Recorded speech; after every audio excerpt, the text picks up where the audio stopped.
I will say at the beginning, I was like, I get it, dude. People do suck. Like, I don't think we should turn them into pies. No. Or murder them.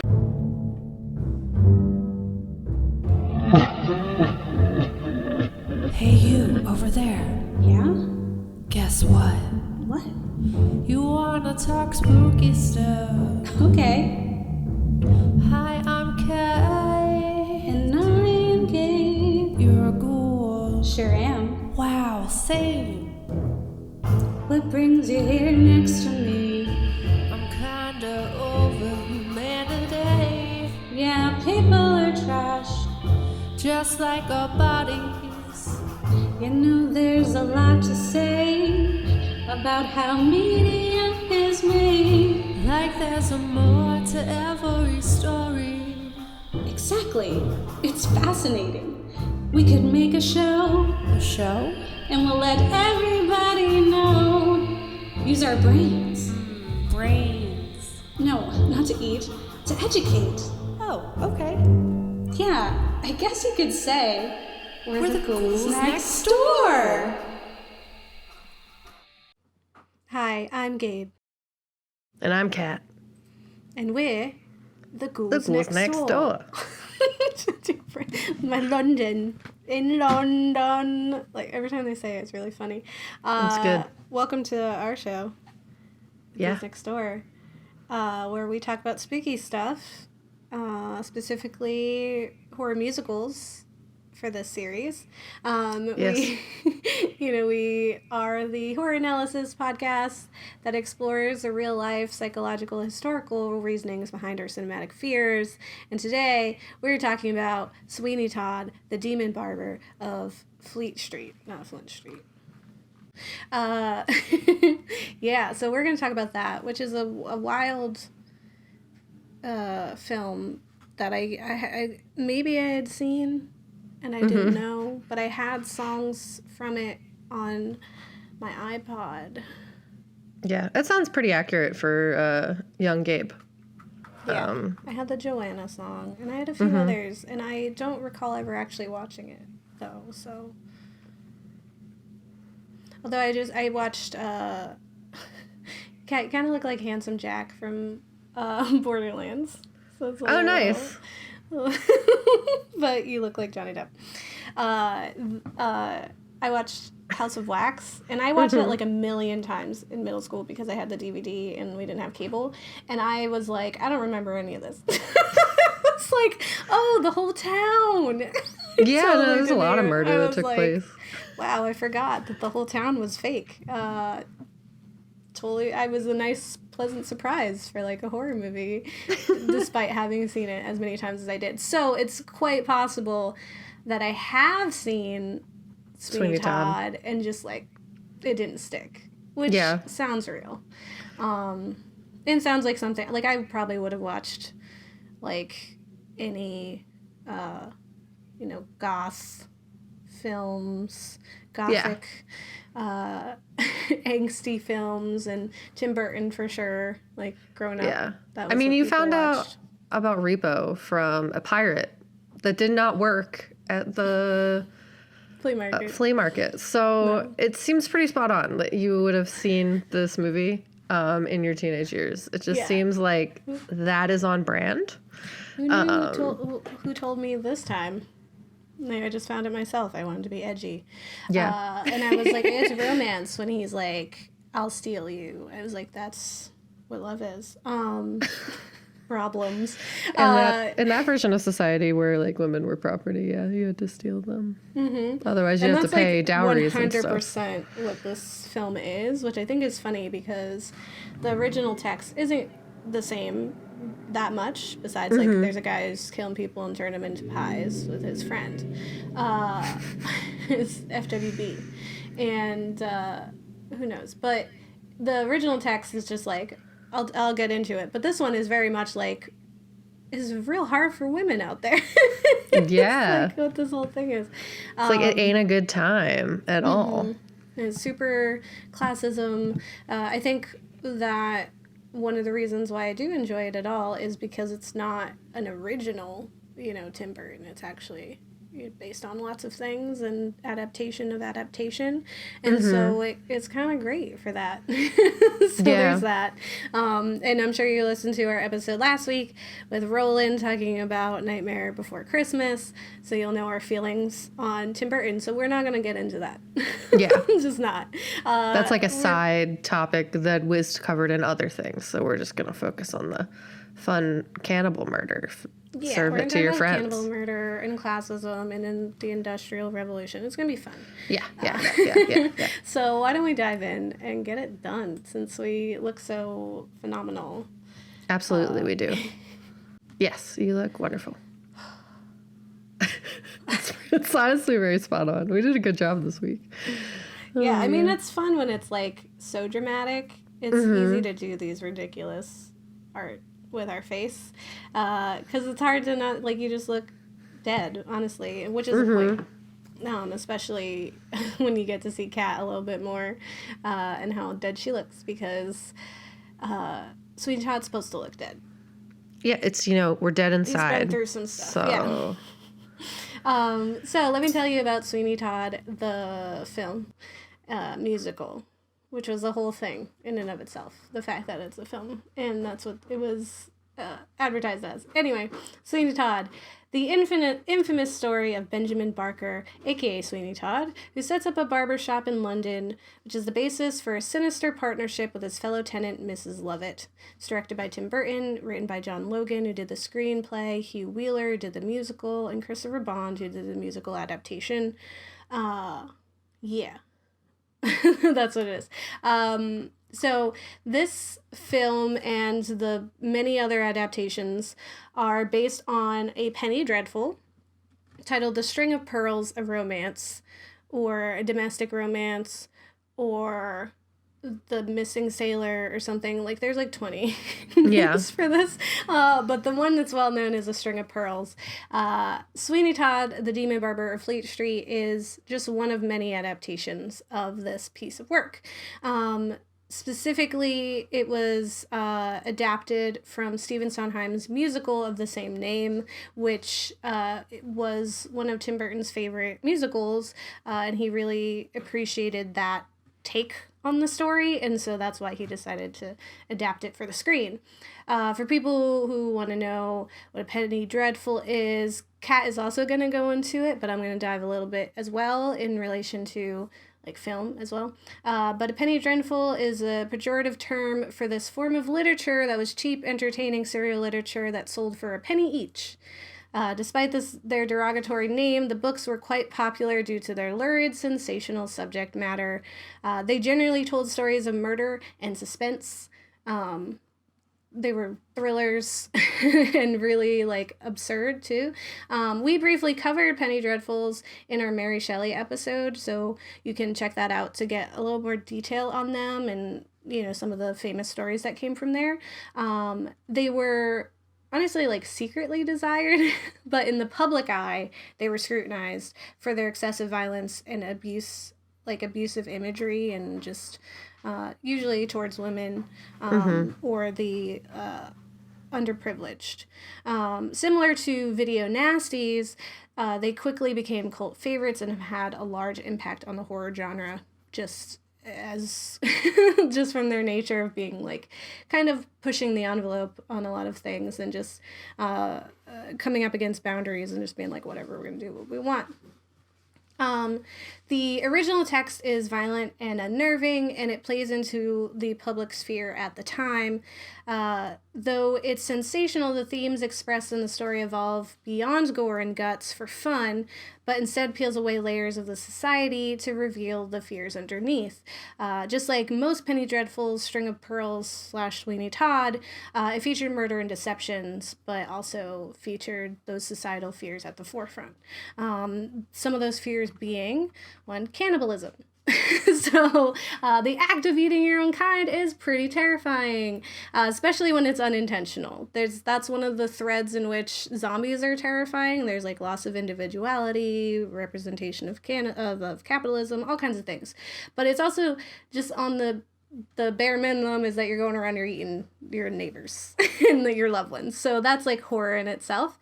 And so specifically unintentional eating of humans can really devastate you. I think of like a specific scene in the Hannibal TV show where that fact is revealed, and it was like devastating for the people who are just like, I just ate a people. It could really get to you. Especially because it's not intentional. Like, you're not going out looking to do this. It's like a breach of trust, and it's disgusting. Like, I can't imagine. I don't eat meat, so I wouldn't. I'm not gonna accidentally eat any people, but I imagine it'd be bad. But this theme really reminded me of this short pamphlet that I read in school some time ago. I can't even tell you when. I think it was elementary school, called A Modest Proposal for Preventing the Children of Poor People from Being a Burden to Their Parents or Country and for Making Them Beneficial to the Public. Also known as A Modest Proposal by Jonathan Swift, which is incredibly satirical and suggests that the way to fix the issues of the poor is to simply have them sell off their children as food for the rich. Problem solved. So many problems solved just with that. The proposal features many ways in which a child can be prepared. An excerpt says, a young healthy child well nursed is, at a year old, a most delicious, nourishing, and wholesome food, whether stewed, roasted, baked, or boiled, and I make no doubt it will equally serve in a fricasse or a ragout. And thanks to the ever helpful Wikipedia, you can pry this resource from my cold dead hands, there is some more information on the piece I found there because it's been a very long time since I read it. And also I was like a child, like a whole child. So though it stuck with me just throughout my history with like, because it was so preposterous. And I remember it being a critique, like that this was like one of the first instances of satire for me as like a young person, to use that as a tool to like be like, look at how terrible the world is. And here's like our preposterous thing. A lot of the themes did seem to like just over my head because I didn't really get it. I was too young. So thank you, Wikipedia. They say, a modest proposal also targets the calculating way people perceive the poor in designing their projects. These were projects that were like thrown together as potential sources of progression to like help with poor people, and they were all just like completely ignorant of what the reality was of what people were going through. It's essentially like a let them eat cake situation where it's like you don't understand like like Marie. That's not the solution. You're completely missing the point here because you're just so disconnected. So Swift is making this whole conversation about how ill-advised these projects were and how honestly insulting some of them were just from lack of information. And so Wikipedia goes on to say, the pamphlet targets reformers who regard people as commodities. In the piece, Swift adopts the technique of a political arithmetician to show the utter ridiculousness of trying to prove any proposal with dispassionate statistics. So just like if you just essentially make people into numbers, or just like there's no names, they're not people anymore, they're just a thing that we got to solve, you lose all the ability to actually solve that problem. So also thanks to SparkNotes, which saved me in school and life, I found kind of like a Swift's proposal for dummies, where it says, children of the poor could be sold into a meat market at the age of 1, he argues, thus combating overpopulation and unemployment, sparing families the expense of childbearing while providing them with a little extra income, improving the culinary experience of the wealthy, and contributing to the overall economic well-being of the nation. In a modest proposal, Swift vents his mounting aggravation at the ineptitude of Ireland's politicians, the hypocrisy of the wealthy, the tyranny of the English, and the squalor and degradation in which he sees so many Irish people living. sorry, which sounded very similar to me because I was like, there's a reason why I'm doing this. Was like in 1750, so way before this Penny Dreadful came out, but it's clear that those same issues are there, and that people are suffering, and the elite class are ignorant to that suffering, and so there's this like, this is how we fix it. So I just thought it was like kind of funny that both of their answers, even though like are obviously wrong, and one being very satirical, the other one just being like kind of funny, was to eat people. Yeah. You know, like it helps with overpopulation. Yeah, there's positives, you know. To the advancement of our culinary arts, like all the ridiculous. So, you know, to me it was like, how else can we grab the attention of our fellow suffering neighbors than through hysterically absurd and sensational gore? That's like our whole show. It's like we use gore and sensationalism as a tool to teach people about, you know, cultural pains, and that's exactly what A Modest Proposal was doing, as well as, honestly, Sweeney Todd. There's also the theme of industrialization and classism, which kind of go hand in hand because they only help each other. The Penny Dreadful was published in 1840s Britain in the midst of the Industrial Revolution for them. The character Sweeney Todd owns a barbershop in the middle of one of the busiest industrial centers of the growing city of London, and with the booming industry, crime rates also rose as the oppressive nature of accelerated industry caused much strain on the lower income citizens, which Kat has talked at length about on our show in many different episodes. Mrs. Lovett has this concern for her pie shop, which suffers from lack of good quality meat. Fresh meat is expensive and rare, resulting in her trying to kill cats, which she assumes her competitor is already doing. And she feeds them to her customers, and even that doesn't help. Benjamin Barker, his original personality, is wrongfully accused and imprisoned after the well-to-do and overly powerful judge abuses his power. Yeah. So it's like there's a lot. It's hard to not be like, this is what that's about. Like specifically, Sweeney Todd.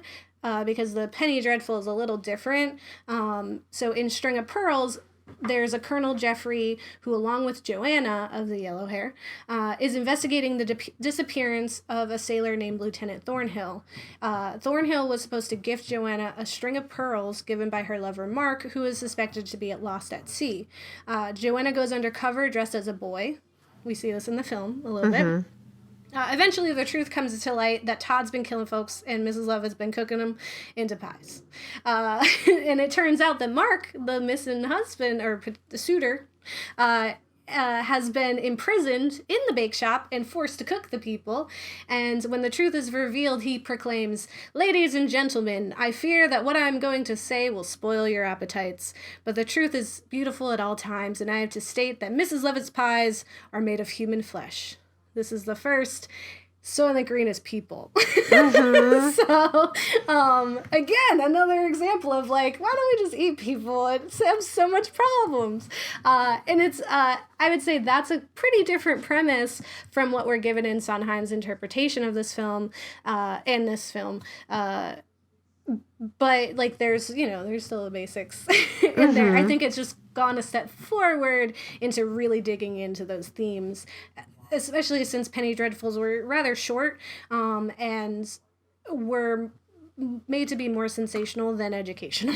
So it was like, we took the meaty bits, the human meaty bits, and we made them into a film.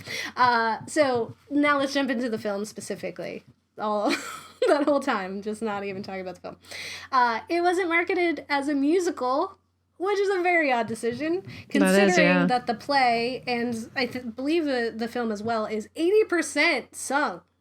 like not as much as Repo, which was like 5% spoken word. This one at least has like 20% spoken word, but it was a lot of like, why speak when we can sing? So it's a really weird omission to not like tell anyone that that's happening. Yeah, and it kind of like had. Some people walked out and some people were really disappointed. It also was kind of sad because there's a lot of people who love musicals, and at the time, like, Chicago was doing really well. It's like, why not? Why not do that? there's a lot of reasoning behind it. I don't think it's really good, like a good reason, so I'm not even getting into it. But it wasn't. Anyway, Sweeney Todd, the film, and what it was adapted from, follows the story of Benjamin Barker, who turns into Sweeney Todd, which is a far more terrifying name, that Sweeney. Yep, so scary.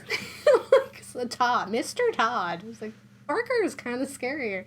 Although Ben Barker kind of sounds, that's just a superhero's name. Yeah. Like Peter Parker. Yeah, that's true. Anyway, he's seeking revenge for his wrongful conviction, the alleged death of his wife, and abduction of his daughter with the yellow hair, Joanna. And it's called Blonde, Todd. Anthony and Todd. It's Blonde. That's what it's called. After returning to the gloomy and suffocating smog-ridden city of London, this dystopian, in the midst of Industrial Revolution city, it looks like a potential for new life, but also like a desolate underworld of hatred and shame. Depends on who's looking. Yeah. Depends who's looking at it. And it does a really great, like, it when you get this first opening of, like they're at sea and the waves are crashing and it's just dark. And, like, Anthony's like, it's London, and he's like all hopeful, and it's like doom and gloom, and then you just like pan over to Sweeney Todd, and he just looks like a corpse reanimated, and he says, at the top of the holes sit a privileged few, making mock of the vermin in the lower zoo, turning beauty to filth and greed. I too have sailed the world and seen its wonders, for the cruelty of men is as wondrous as Peru, but there's no place like London. And he's like, great back, but just like totally, he's like just straight up dissing London, like just roasting it, and then like as he's going there, and poor Anthony's like, I thought it would be nice. Yeah. The world hasn't ruined me yet, so I'm still hopeful. And Sweeney's like, let me teach you real quick. Yeah. So Todd returns to his old home, which was once warm and full of love, with his wife and infant daughter, and now is a decrepit building. And he meets Mrs. Lovett, who does indeed love it. She loves him a lot. She later becomes his partner in crime, helping him bake people into pies, as it is. Mm-hmm. And has one of my favorite songs, where she's like, seems an awful waste. Such a nice plump frame. What's his name has. Nor it can't be traced. Business needs a lift. Debts to be erased. I think of it as thrift, as a gift, if you get my drift. Seems an awful waste. I mean, with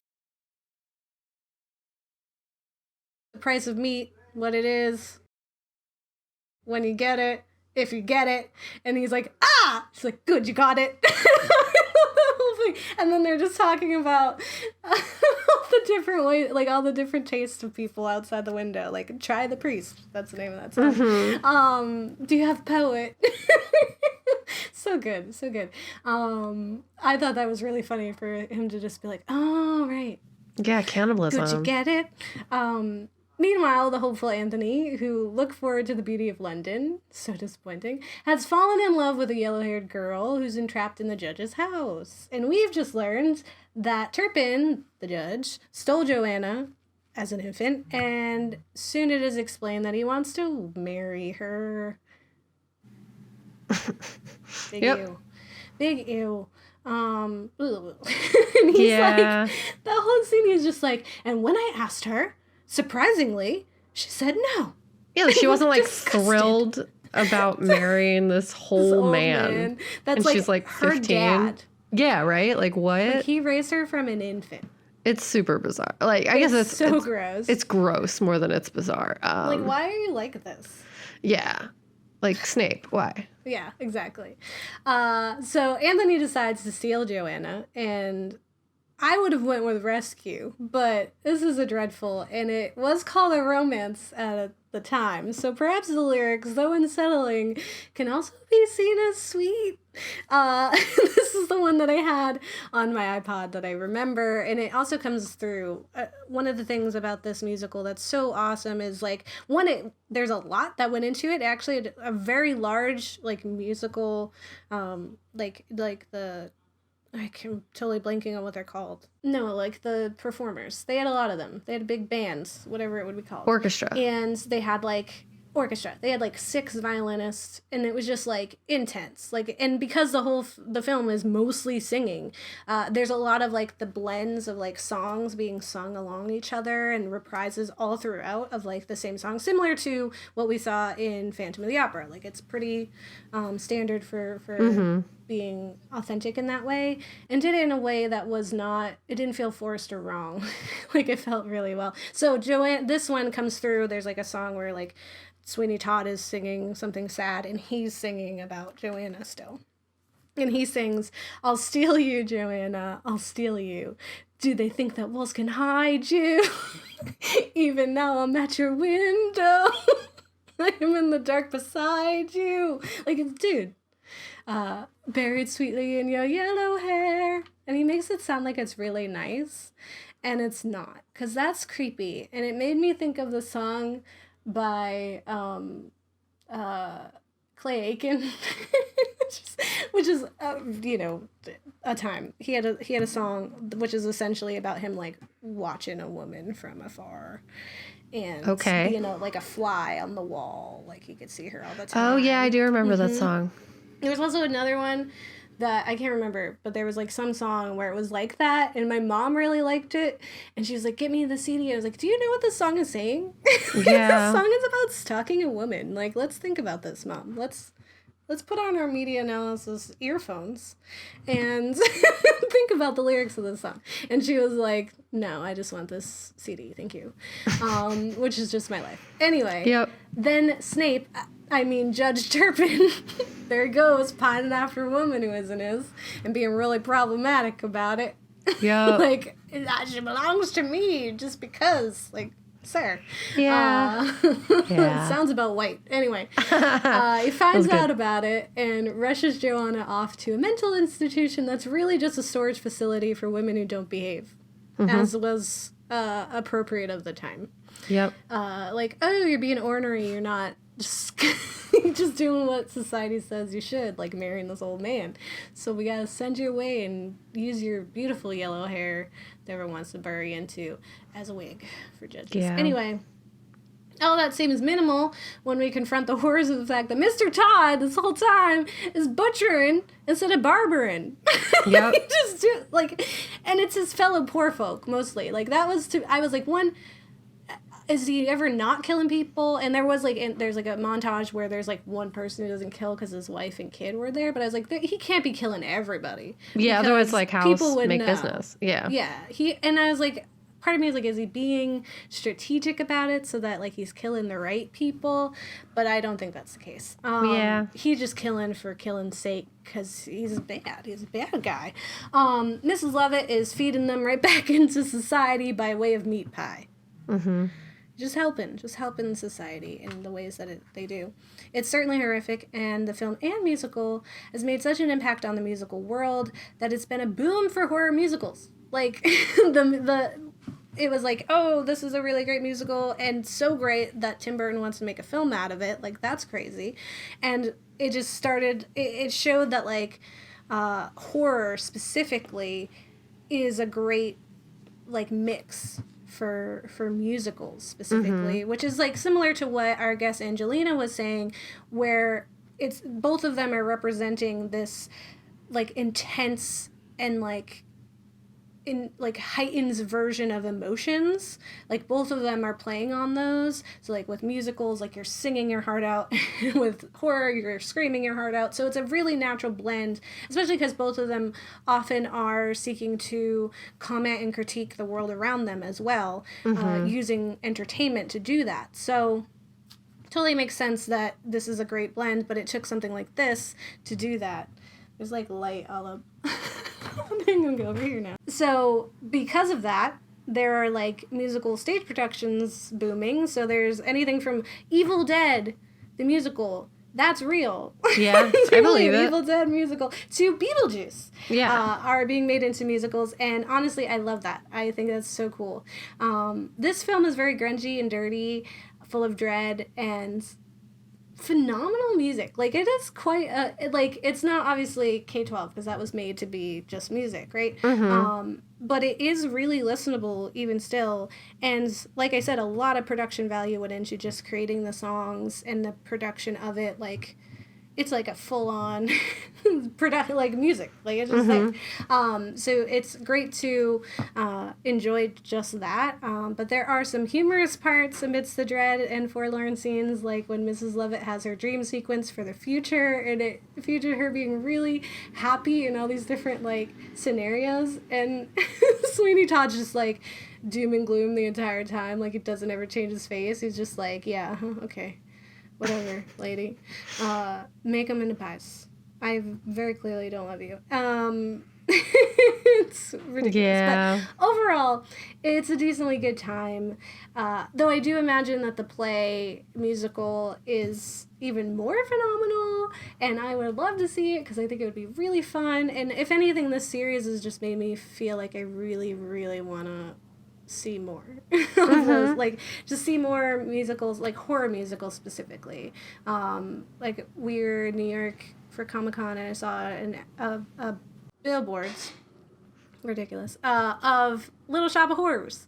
Yeah. And I was like, I want to go see that. That's fun. So I think this would probably be really fun to watch, like in person, and hear the music there and the drama, and to see like the contraption of the chair and how they get to the bottom and stuff. Like, I think that I've heard it's pretty good. Like, it's pretty cool.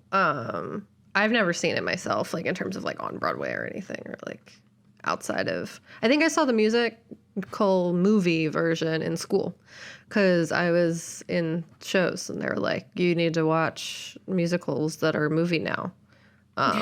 Any movie that exists that's also a musical, you get to like watch that, and that's fun. Yeah, this one was really fun. Like, it was ridiculous. I think it definitely shows society. I totally agree with you on what you're saying, Gabe. Like, and it's like, yeah, no, the stuff's bad. I will say at the beginning, I was like, I get it, dude. People do suck. Like, I don't think we should turn them into pies.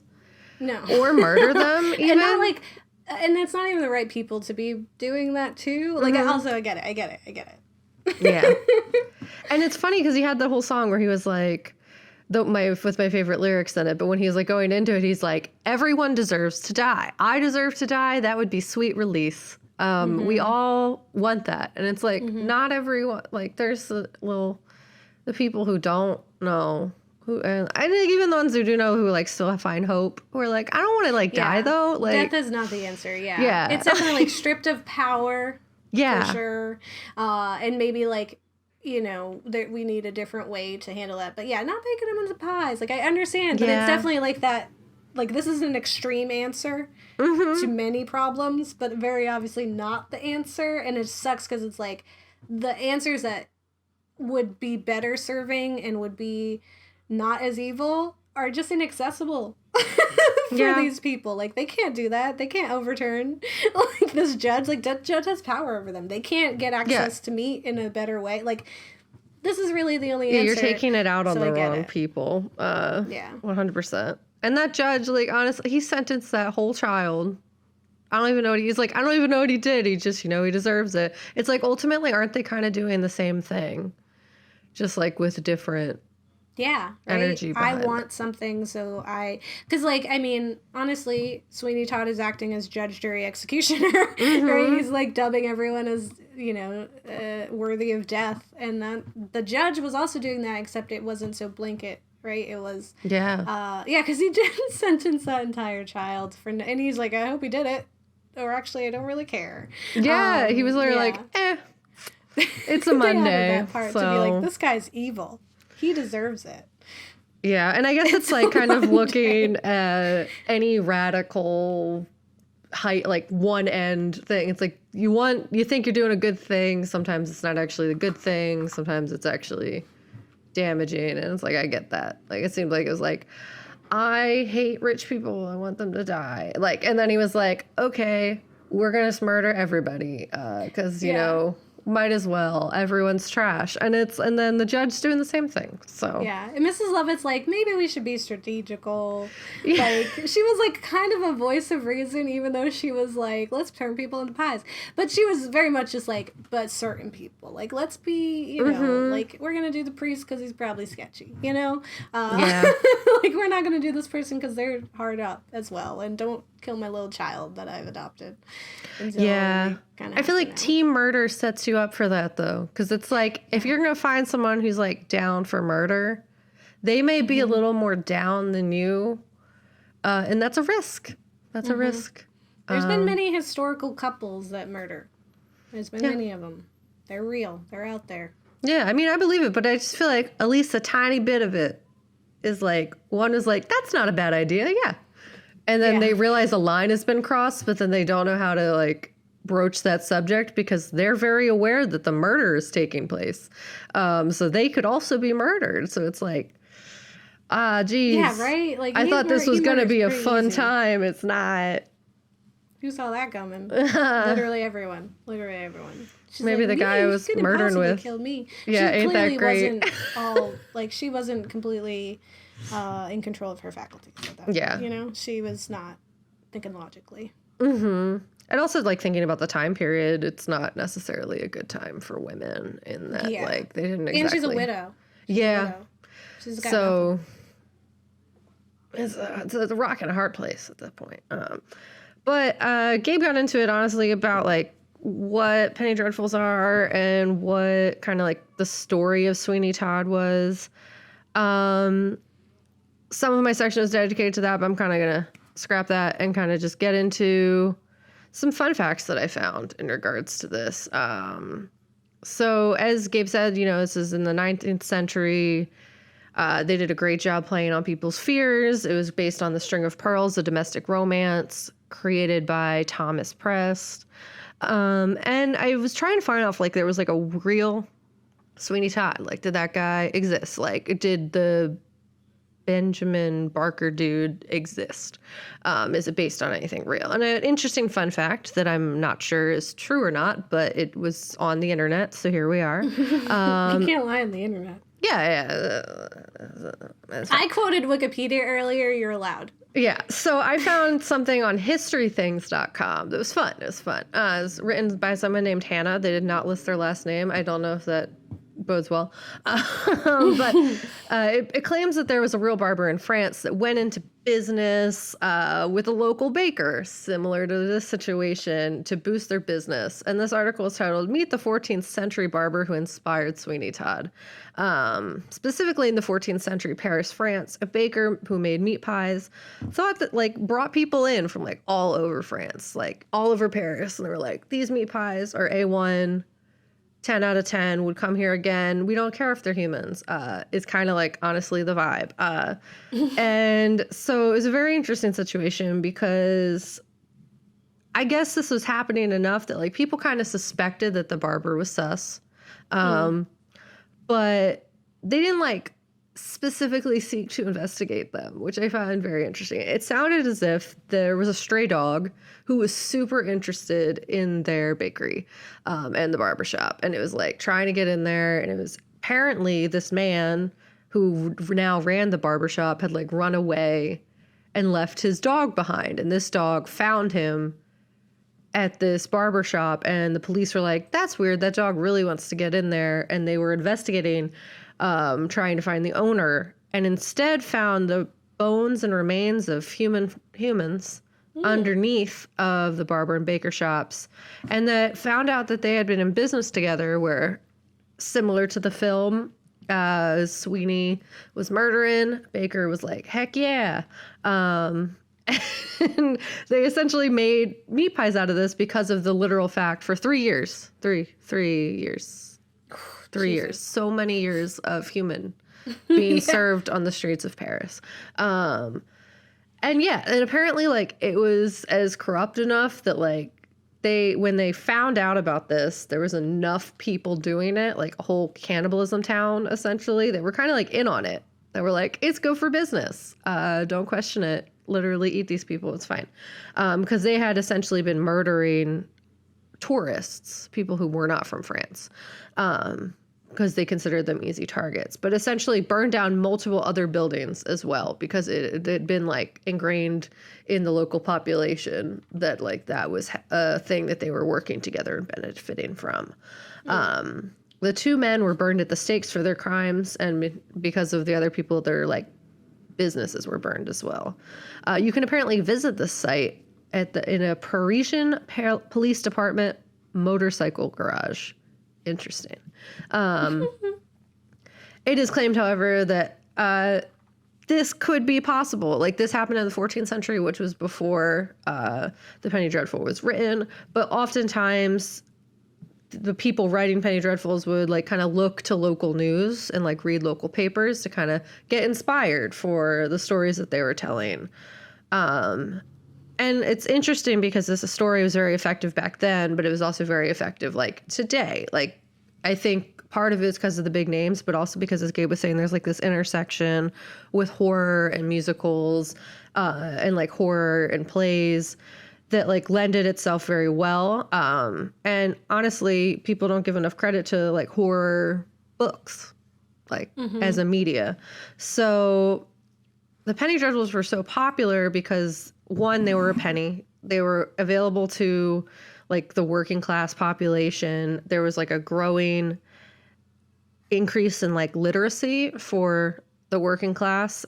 So they needed to start to create, and because of the printing press, were like able to create more reading materials, and the quality of those reading materials didn't really matter so much. They're kind of just like stories for people to enjoy, but they often featured really scary things. And for comparison, the cost of a Penny Dreadful was 1/12 apparently of that of a Charles Dickens novel. So it was like a more accessible horror story time for like people who did not have a lot of extra expenditures and wealth. It's like an escape, even though spooky escape. Yeah, and it's they were filled with like really scandalous stories, like spooky stuff of things often including murder, kidnapping, poison, theft, other things that were especially gruesome. And in an article from the BBC Culture titled "The Shocking Tale of the Penny Dreadful," it classified them as our modern day equivalent to like shoot 'em up video games and video nasties, as Gabe mentioned. But you know, for like 1800s. Basically, as this kind of developed, the shift in which they were like representing shifted as well. So you had like at the onset, it was more focused on the perpetrators of the murders, what made someone capable of that kind of thing. And then in the 1860s, the perspectives shifted more from the pursuers, more to the pursuers instead of the murderers. So the British Library outlined Penny Dreadfuls on their page, noting a shift in Jesus Christ, I can't words today either. 1865, where a 70-part Penny Dreadful featured the boy detective, The Crimes of London, and it had a hero named Ernest Keene who runs away from home and works as a police investigator. So it was kind of shifting. Interesting enough, it seems like that was kind of the shift when there was like this cultural building around justice and like heroes and ultimately like kind of glorifying law enforcement. Instead of like how we see in Sweeney Todd, where it was kind of like calling out the flaws within law enforcement, within judges, within like the judgment in which the rich put down onto lower society. And it's honestly very interesting because I was saying, like, in the beginning, I really resonated with Sweeney Todd's character because one of my favorite lines is there's a hole in the world, like a great black pit, and it's filled with people who are filled with poop, and the vermin of the world inhabit it. And then he goes on and he's like, they all deserve to die. We all deserve to die. We're all parasites. We all just like kind of hurt the world. And for those, there are two types of people: the people who are like have the foot in the face, like pushing down another person, and the person who is on the receiving end of that foot. And like essentially we all kind of want to die because life is hard and horrible. And there's nothing really overtly positive going on with poverty and everything that's happening. And as you were talking about, Gabe, like the price of meat, the price of existence, this kind of growing need for money as a means of survival in this very like divided nature of rich people, poor people. So it was interesting because I really did resonate at first because I'm people are trash. Like that's 100%. That's the thesis of our show ultimately. And although we never want murder to be the result of the people are trash time, or like overt violence, but it's ultimately like I was like vibing at first, and then I was like, oh no, this is different. Well, because it wasn't revolutionary. Like, he wasn't trying to, like, change what it was. Like, he didn't want to change the system and solve the problems. He just wanted to exact revenge and to kind of satisfy his own need for vengeance. And so it was a very selfish desire. Yeah. So it kind of loses the motive there when it's less about, like, we need to rise up as people and, like, fight against them. It's just like, no, there's two types of people, and I want to be the boot. Yeah, ultimately, 100%. And I think that's like a pretty clear like reflection, honestly, on like white people. Ultimately, like they want to benefit from the time, and they're willing to murder and do bad things to receive that. And then ultimately, like when it's time to fix the problem, they're like, that sounds hard. I'd rather like just continue to benefit / also murder, if I have to. It's like if we change the system, then I can't benefit from it when I eventually get there, which is like, the American dream and all the problems with that. So and I think that's what it was he was wronged for no fault of his own. And again, like I said before, it's not like he or Mrs. Lovett had any ability to change the world that it was, like the structure. Like that really was honestly the only answer. Like it was either he just get over it and live in filth and they just kind of do that until they die, or he does something that kind of makes him feel better for a minute and he has to keep doing that and keep burning those bodies and feeding them to other people. Yeah, and I think like it's interesting because I feel like there has to be some sort, like there had to be some people who were like, this is messed up. We need to join together and murder some stuff. But we don't really get to talk. We don't get to hear about that. There's like unions, like the birth of unions and the ability to like protect workers and all of that was like popping up during that time. But it's like, that's not what this story is. The story is like a guy who was, in prisons in the 1840s, like is like probably was sent to like Mike was saying, like probably Australia, because that was where they were just dumping people at one point.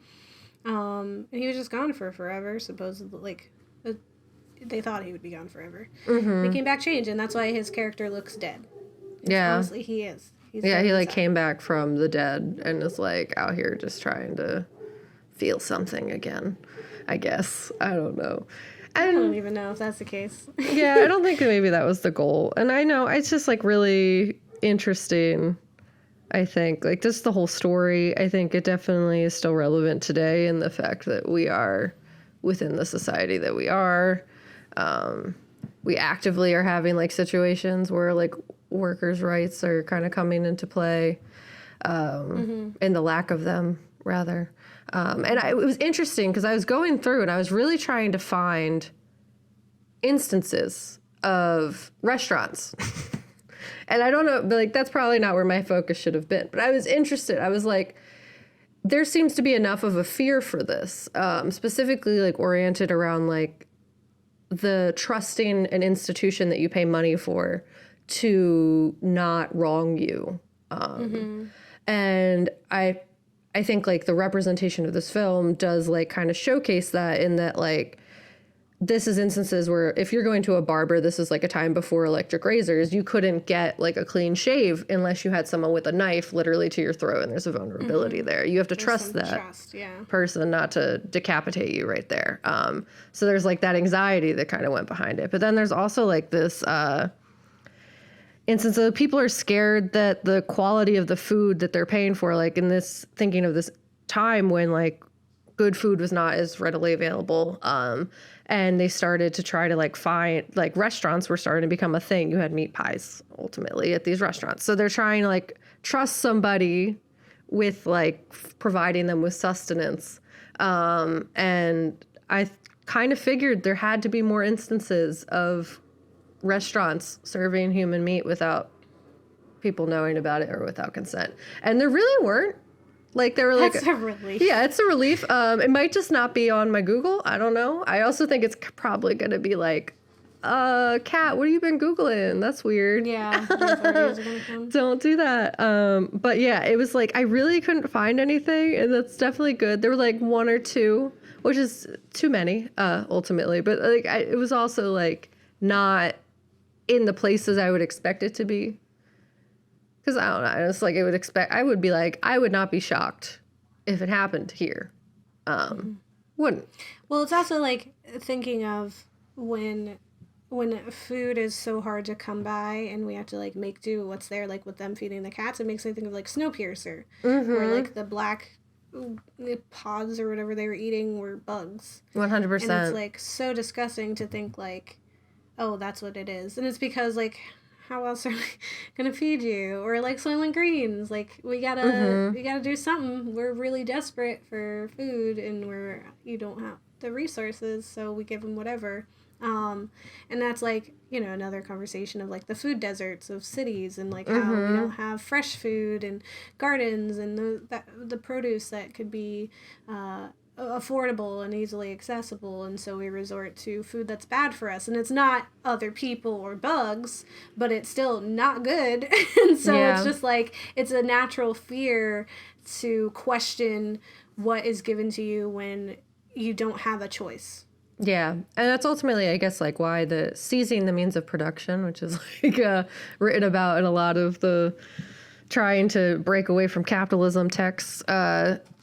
In that, like, you know, if we knew how to garden, if we knew how to take care of ourselves, like that would give us a lot of power back. And that's what, honestly, like we see a lot of like younger people doing nowadays is like realizing that the powers that be are not going to take care of us. That was never their goal. And trying to find sustainable living options that can be trusted. There's some really good co-ops and organizations from people of color, Black, Indigenous as well, who are working to change that and put that back into the hands of the people to be able to control it, and like addressing that problem specifically, which we can have as part of our show notes. Yeah, for so ways make sure to you help. check that out for ways to help. You can check out our blog for those sources as well. Make sure that you like and subscribe, and that you watch our newest film, Jolly Butcher, which came out 2 weeks ago. Yeah. And hopefully you enjoy it. Let us know what you think. And you can always email us at theghouls.nextdoor@gmail.com with any questions, comments, concerns, thoughts. If you think things are cool, you can also comment on our YouTube channel. We love that. We talk back. It can get pretty entertaining sometimes. But yeah, I think this is a really fun series. I think we have one more episode. Waiting to hear back from our special guest. But then we're going to start a new series soon. But so that retires horror musicals for now. Yeah. But I would love like a future in which we actually go to horror musicals instead of like watching films about them and then have an episode about them. Yeah, like have a new one like that's this, like, this is actually like horror music. Like we went to the place. Yeah. Yeah. Yeah, we that paid would the be cool. $60. Obviously, when it's the future and it's safe and money is easier to have. Yeah. And we're not at the point where we'd maybe eat people. So thank you so much for listening or watching, and please do not eat babies.